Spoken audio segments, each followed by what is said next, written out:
What happened to me isn't going to pull on any heartstrings, I'm sure. I'll admit it right now. I'm a bad guy, a low-life sleazebag that made my money outside of the law. I'm here so others can point their finger at me and say, at least I'm not like him. That's been my role in society, and I've come to terms with it.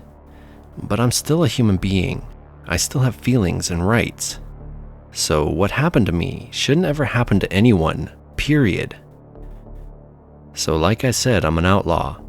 I sell pharmaceuticals that let people forget their problems for a while. Downside is that the government has been taking over my job lately. What with the marijuana being legalized and all that, customers are moving towards easier to get and no jail time providing kicks. It's been a rough go for me economically. Had to diversify my portfolio, so to speak, and turn to gun running on the dark web. Now there's a revenue stream that won't dry up soon. Unmarked handguns and fully automatic weapons with no wait period or background checks appeal to a lot of different clientele.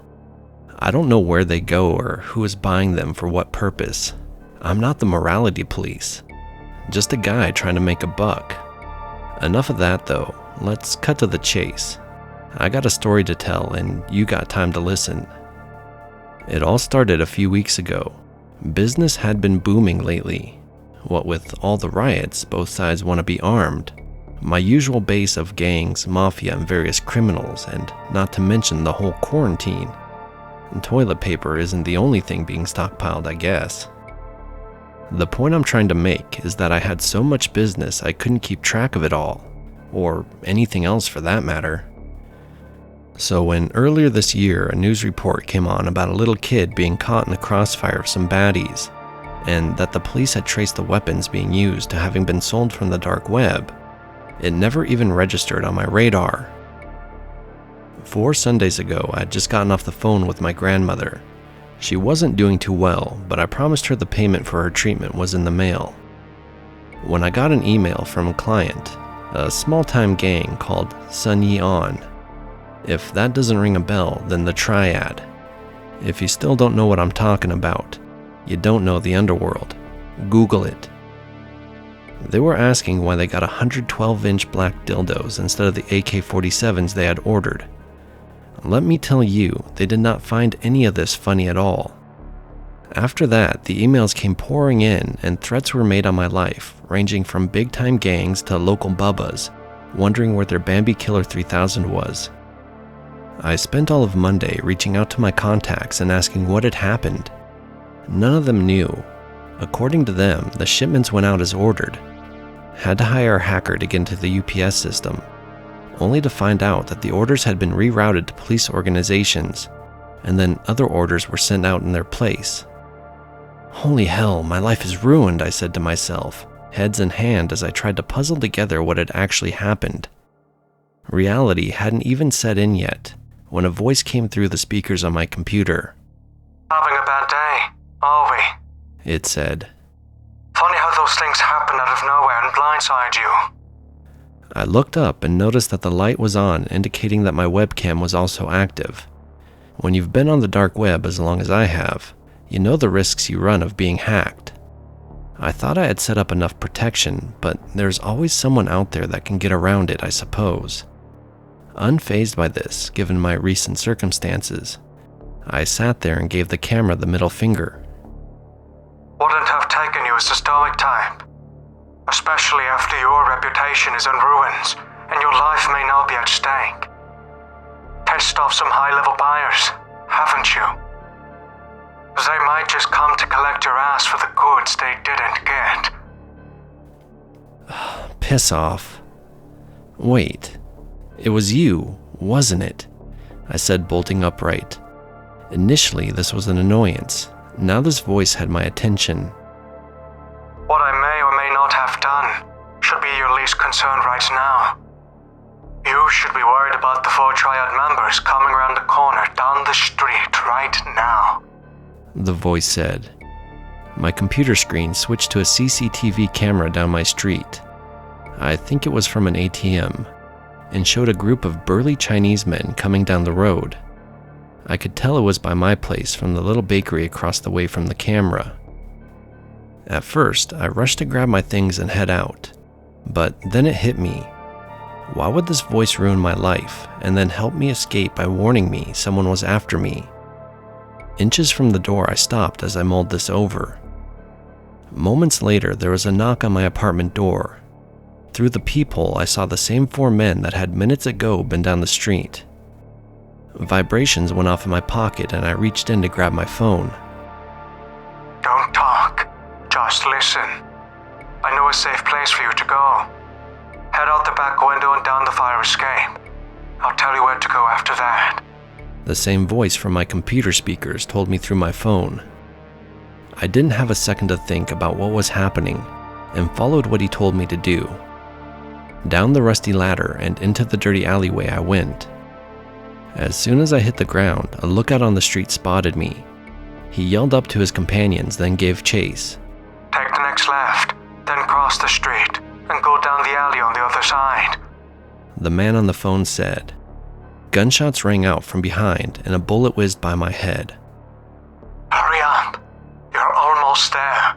I can't hold the light much longer, the voice told me. There was no traffic on the streets, so I was able to cross easily. The men were about 10 feet behind me, and as soon as I was on the other side, the stoplight turned green and the road I had just crossed became busy. One of the men seemed to think he could follow after me and that the cars would stop for him. He was mistaken and got hit by one.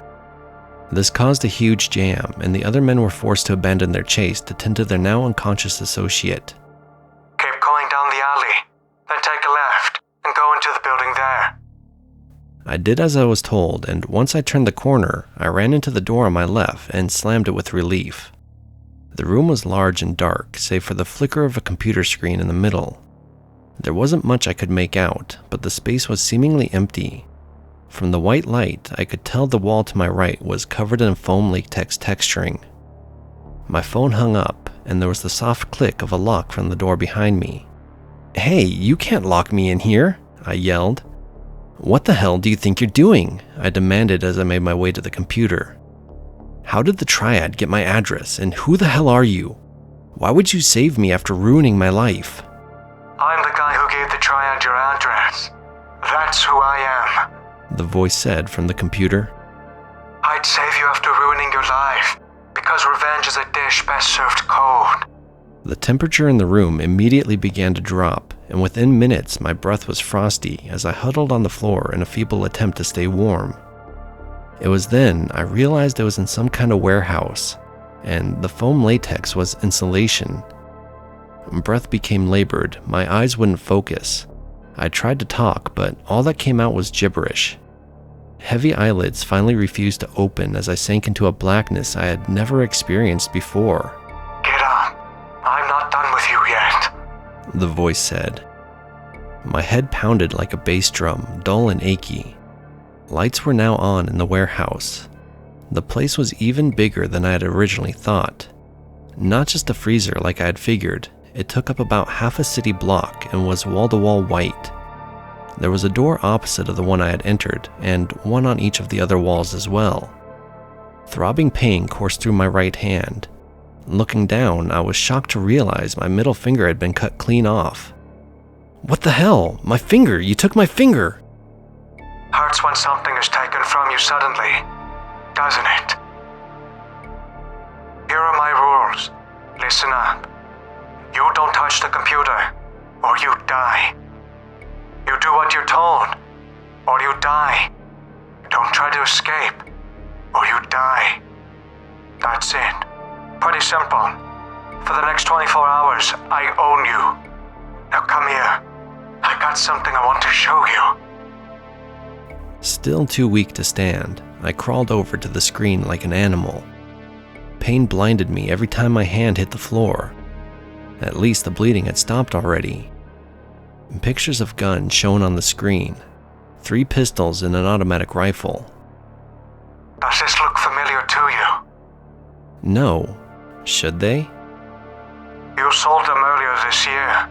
They were used in a shooting that killed 2 drug dealers and an innocent child. Look, I only facilitate the sales. I don't actually handle the product. I'm more of a middleman. What these people want them for and why they use them is not my concern. I'm only trying to make a buck.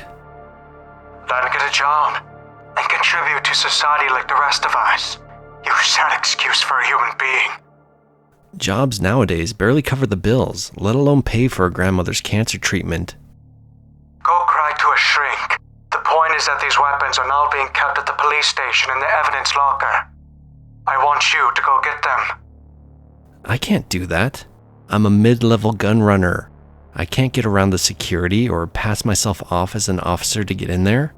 I'd need a uniform, a badge, keycards. It's undoable for me. I think now would be a good time to take a hard look into your stumpy finger. I brought my hand up and looked deep into the wound. Underneath all the blood clots and pulp, I could clearly make out a silver-looking metal. That container has potassium cyanide in it. If you don't do as you're told, it injects you with a lethal dose. I have the button here in my hand. Pictures of me started to flash across the screen. They were of me at the grocery store, the gas station, and even taking a walk near my apartment. I can see you anywhere in the city. Stray off course, and you're dead. There is an earpiece in a basket by the door. Connect your phone to it via Bluetooth, and listen to what I have to say closely.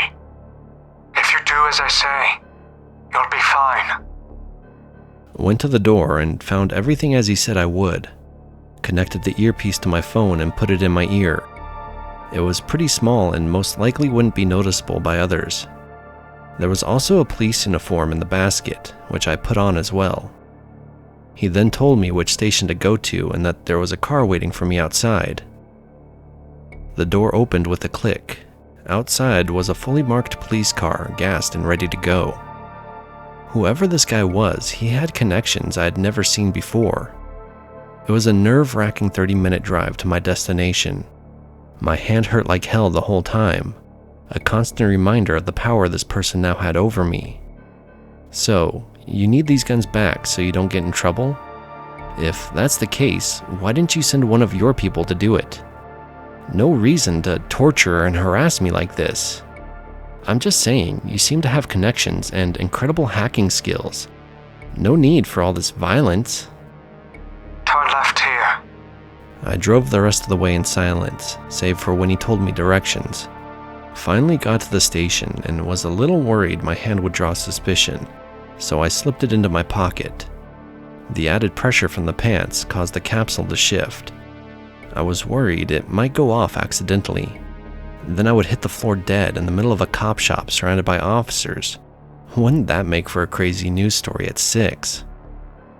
The evidence locker is in the basement. Cell reception will cut out there. You got 15 minutes to get the guns and get out, or I inject the cyanide. I don't want you turning yourself in or something. Everything you need to get the guns is in your left back pocket, and I've already submitted all the necessary paperwork in the computer. The man said, and then he was gone. Got down to the basement no problem, flashed my badge and asked to be let in. Everything was going smooth. Went to the back and put the 3 guns into evidence bags, then started to walk out. Hey, you gotta sign those out. You just can't walk out of here with them, the clerk behind the desk said. Oh yeah, long day, must have forgotten, I replied. Gave the man my badge number and signed some paperwork. I thought this case was closed already. Why did they want to look at the evidence again? The clerk asked. I stumbled for a minute, then came up with something. New evidence in the case. The DA wants to look at some stuff. They might reopen it, I said, hoping that any of that made sense. Ah, okay, you must be from uptown. The paperwork is all in order, but I'll need a detective to sign off on this first. The clerk got up and went back. I could see him through some glass talking to a man in a suit. He looked at me, then the other man looked at me. Then the clerk pointed to me. I don't know what they were saying, but the detective looked suspicious.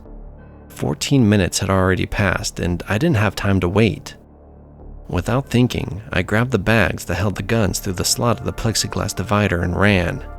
I could hear the office doors fly open as the clerk and detective gave chase. It didn't matter if they even caught me. If I didn't get out of there in a minute, I was a dead man anyways.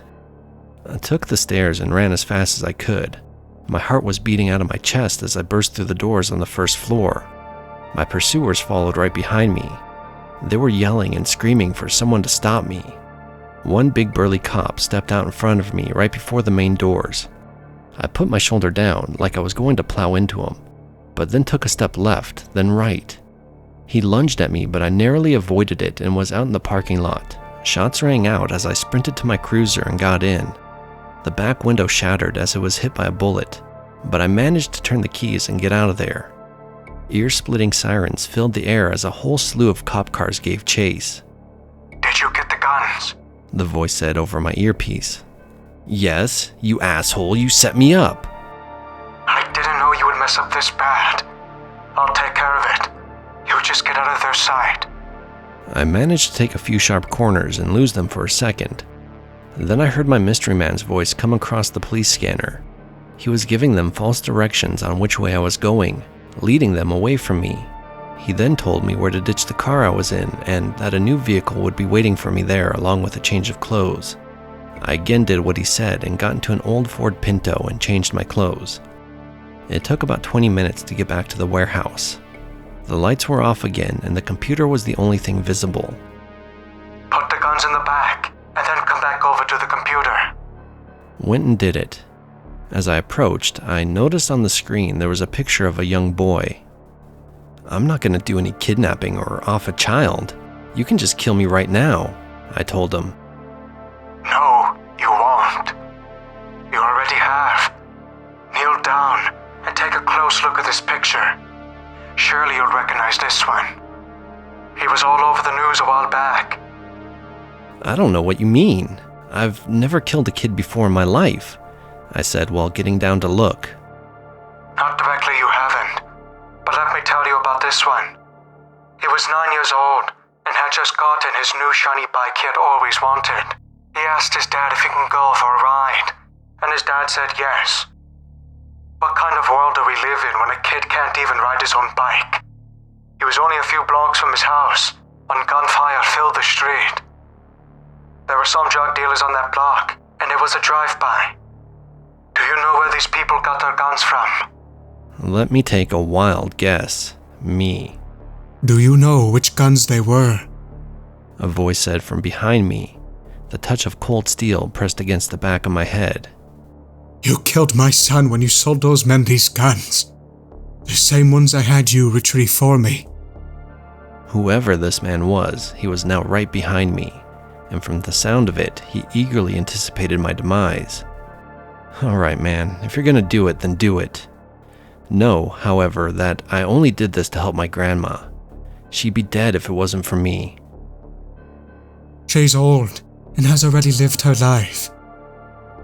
My son already had his whole life ahead of him, and you stole that. The ends don't justify the means. Do you understand me?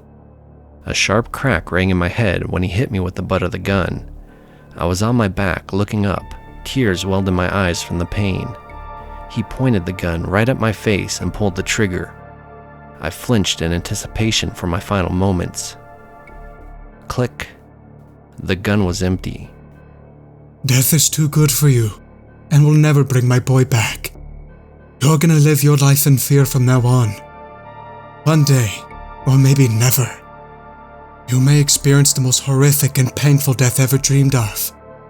Inside of you is another capsule, a different capsule, that won't be detected by any medical procedure or scan. If I ever feel the need to release it, you will have a slow, painful, and unstoppable death. Now you may be asking yourself, when will this happen? You'll just have to wait and see if that day ever comes. He then threw the gun in my face and busted my nose. His footsteps trailed off as he walked out the door. The temperature began to drop and the faint sound of police sirens echoed in the distance before I lost consciousness. When I came to, I was in the hospital being treated for hypothermia. The police linked me to the evidence room robbery, and I'm now serving 20 years in the state pen. My hand throbs every time there's a change in the weather, and I don't sleep much anymore, always wondering if this day will be my last.